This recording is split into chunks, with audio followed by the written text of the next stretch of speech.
On Easter Sunday, a lawsuit was filed in state court in Nevada against Hall of Fame tight end Shannon Sharpe because he has become such a massive media star, especially in the past few years.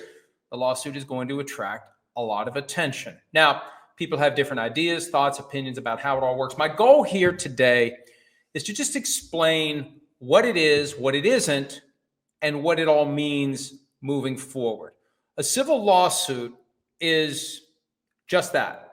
It's a claim against someone alleging that some rights were violated. And in most cases, what's sought is compensation in the form of damages to make up for whatever it is the person did. And there are all sorts of civil lawsuits, car accidents, defamation. We hear about that a lot because people get sued about things that are said about them in media.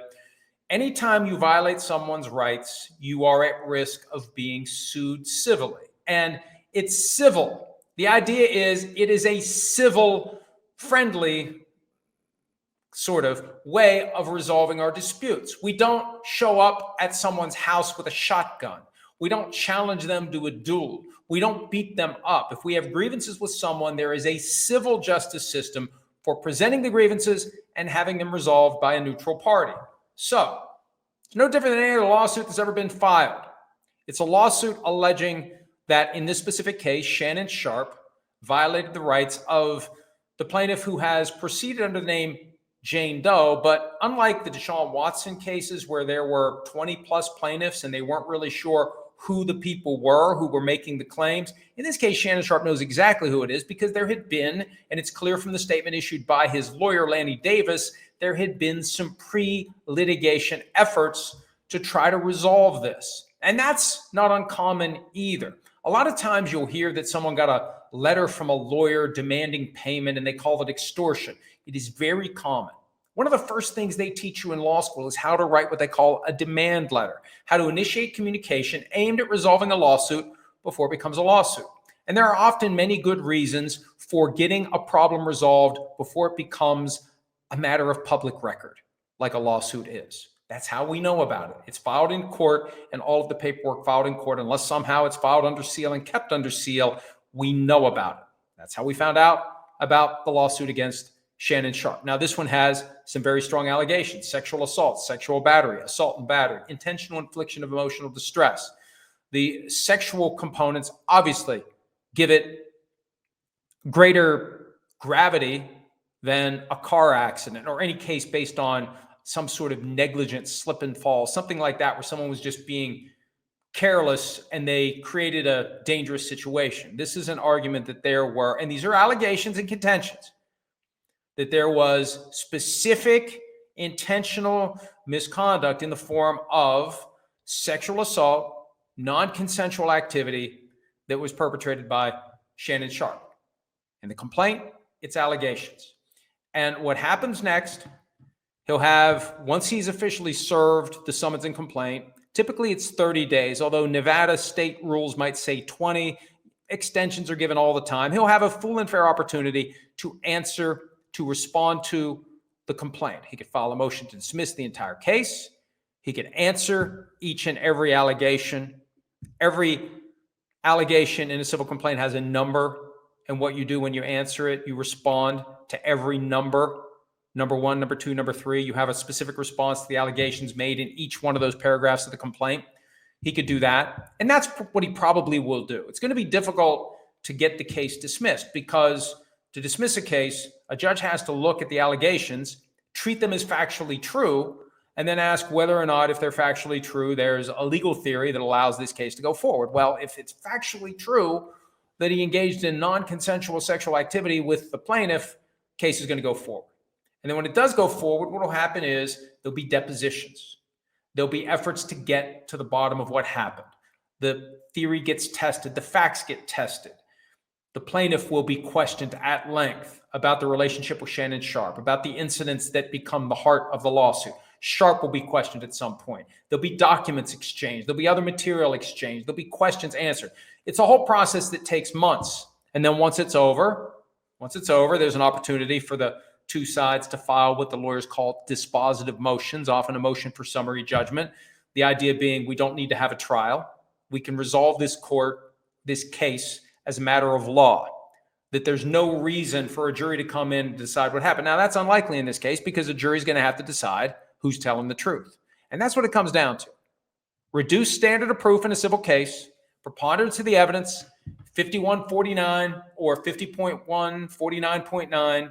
The jury believes one side a little more than the other, and that's it. That's enough to prevail. Now, as a practical matter, it really is all or nothing. Does the jury believe her? Does the jury believe him? She'll tell her story, he'll tell his story. And what is going to help move the needle one way or the other, the objective facts unrelated to their subjective versions of the events. I don't think there's going to be a lot of witnesses to their interactions, but what we're going to have is text messages, phone calls, emails, and video. And video is very important here. And this kind of cuts through the noise that we've seen so far. Because one of the things that was done, and I'm not passing judgment here, I'm just saying it's understandable. Because there's a public component to all this. Beyond what happens in court, how does the average person react to this? Well, when Lanny Davis issued the statement on behalf of Shannon Sharpe, he led with a couple of graphic text messages allegedly sent from the plaintiff to Shannon Sharpe. And the idea is it creates the picture that this was a very consensual relationship. But as the complaint points out, you can have consensual activity 99 times. If the 100th time it's not consensual, that makes it sexual assault.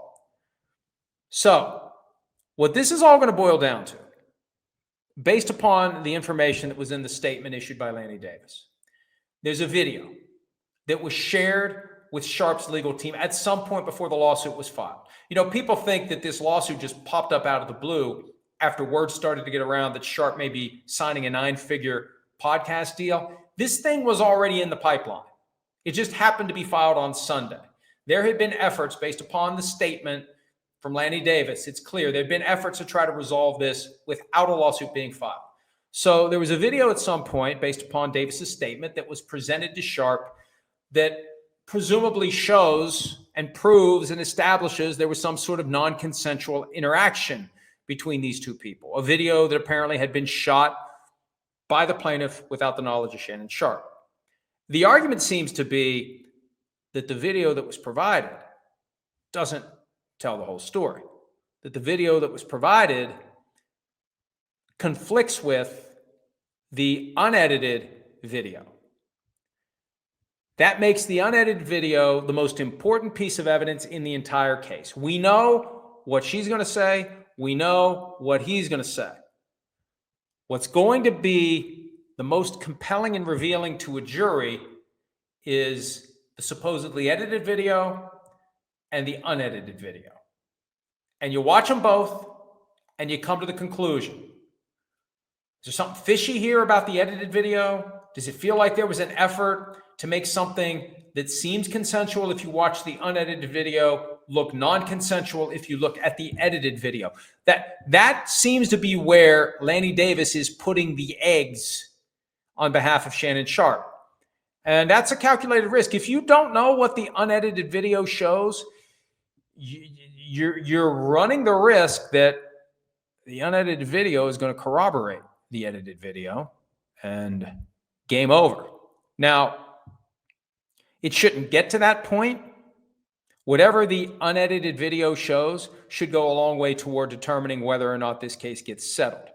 And Devin McCourty asked me earlier today, we were talking about the case during one of the breaks in PFT Live, and it's always good to talk to somebody who isn't a lawyer to kind of get where the basic questions are. And the most basic question is, will she have to give Shannon Sharpe the unedited video? And yes, absolutely. Sharpe's lawyers will make a request for production of documents that will demand the surrender of that video. And if she's destroyed it, she's got a problem. She can't just say, I don't have it or I lost it. You've got to produce it. If it exists, you've got to produce it. And if it doesn't exist and you're the reason why it doesn't exist, you've got a problem. So ideally, Sharpe's lawyers will get a chance to compare every second of the unedited video to the edited video, and then people can make decisions about what they need to do. And I was interviewed by John Orend of Puck earlier, and he asked me what I would recommend in this case. You bring in a third party, retired judge, somebody who can speak truth about the weaknesses of each side. Because in most civil cases, the two sides, there's a weakness somewhere. We wouldn't be here. The case wouldn't exist if it was a slam dunk. It would have been settled before it was filed, or it would have been settled right after it was filed. There's usually an argument that can be made under the facts or under the law by each side. So if you bring in a mediator who is very skilled and experienced and is able to talk directly to each party and say, look, here's where you got a problem. Sometimes you got to sell it to the individual. Sometimes you got to sell it to the lawyer. Sometimes you got to sell it to both. But if you get a good mediator who can really highlight the weaknesses and the uncertainty of going forward and how much it's going to cost to go forward, and you have this cloud hanging over you wherever you go, and let's just find a way to resolve this. Let's come up with an outcome that both sides don't like. That's the best settlement. Both sides don't like it. They don't hate it. They don't love it. They just don't like it. And the case is over and everybody moves on. That would have been the ideal solution before the lawsuit was filed. And I don't know anything about the pre-suit process, but I would like to think that one side or the other had a chance to keep this thing from spiraling out of control, because now it might. And if there's nothing to this, if the unedited video shows that anything that would have been cut and pasted away from the unedited video would be a misrepresentation of what happened, it's going to be a problem. And the plaintiff could end up in a case where there's a lot of time spent. And look, being deposed is no picnic. They ask you a bunch of aggressive questions. They try to make it as unpleasant as possible. You started this, so we're going to finish it. We're going to ask you hours and hours of aggressive questions. It ends up being a whole ordeal. And at the end of the day, you may lose. And you ask yourself, why the hell did I spend all this time chasing something that was ultimately a losing proposition? The flip side is you end up with that big verdict against you. You're going to wish you had taken the opportunity to resolve the case before the lawsuit was filed. So we'll see how it plays out. And we're going to cover it at PFT because, number one, a lot of people are interested in it because of Sharpe's status as a Hall of Fame player, his status as a media figure, and it's a story that naturally attracts interest. So we'll follow it. I'll try to explain it as it unfolds. Ideally, for the individuals involved, they'll find a way to resolve it quickly and quietly, and everyone can move on with their life. Because for something like this, there's really ultimately no winner. At the end of the day, if everything the plaintiff says is accurate and Sharpe decides to fight it till the end and the plaintiff wins and the plaintiff was wrong, then that is a victory. That is a victory. But nothing that the civil justice system ever does sets the clock all the way back to zero. Something happened that sparked this. Both sides have rights. Both sides should pursue them as far as they can, unless the two sides can come together and strike a deal sooner than later to let everyone go forward with their life. Because I would submit that's the best outcome. A resolution that allows both sides to feel a little bit good, a little bit bad about how this thing was ended. And they'll feel very good about knowing that they can get back to their lives and not focus on this thing that could take months, maybe years to finally resolve. Hi, it's Mike Florio. Thanks for watching PFT on YouTube. Hit subscribe for the latest news and analysis from Pro Football Talk.